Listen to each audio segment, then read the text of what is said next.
Confiture surprise d'agrumes pour l'hiver. Bonjour les amis, comment allez-vous? Eh bien, chez nous, ça va bien, comme toujours. Et aujourd'hui, on vous propose donc cette confiture. Alors, vraiment, on ne pourra la réaliser que l'hiver, puisque principalement, il y a de la mandarine, mais pas que, et je vous explique ça tout de suite. Voilà, on approche des fêtes, ça peut être un petit cadeau sympa à offrir, la confiture. J'aime bien offrir des petits cadeaux faits maison. Alors ça peut être la confiture, ça peut être d'autres choses bien évidemment. L'autre jour, on avait donné donc la recette du chutney à la mangue. Voilà, c'est quelque chose qu'on peut offrir.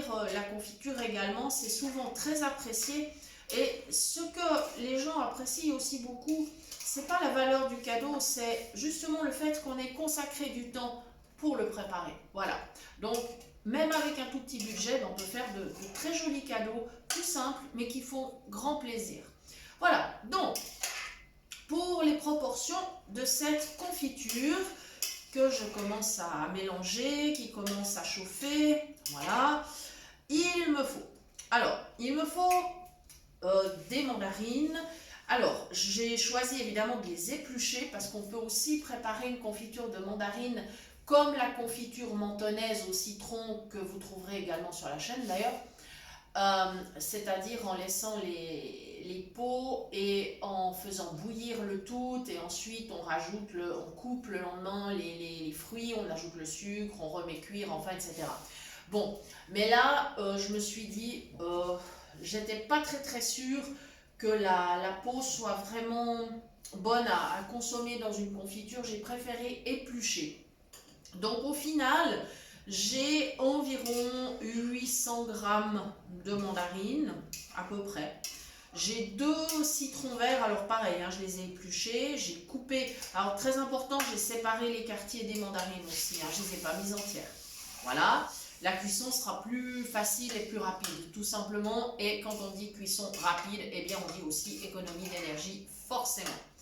Ensuite, donc, mes 800 g de mandarine, mes 2 citrons verts, plus 2 pomelos, pareil, donc simplement le fruit, hein, on leur a enlevé donc la pelure. De toute façon le pomelo a une peau très épaisse, hein, donc ce ne serait pas du tout intéressant de la mettre dans une confiture. Voilà. Ensuite, j'ai mis environ 600 g de sucre.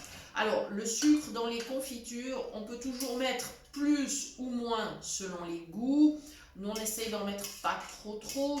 Alors, si vraiment la confiture ne devenait pas aussi épaisse que souhaité, on pourrait ajouter un sachet d'agar-agar et la recuire un peu. Ça, c'est pas un problème.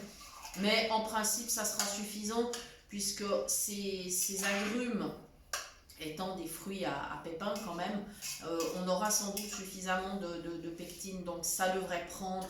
Normalement, il n'y aura pas de problème. Et encore une fois, ça dépend aussi de la consistance de confiture qu'on aime.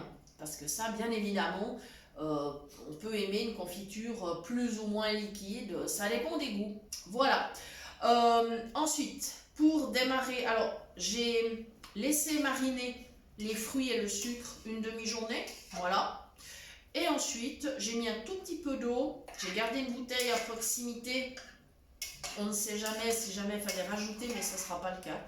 Voilà. Et puis donc, je laisse cuire, je laisse mijoter. Alors, attention, prudence.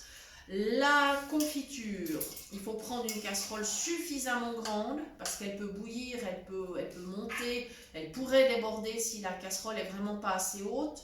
Donc, attention.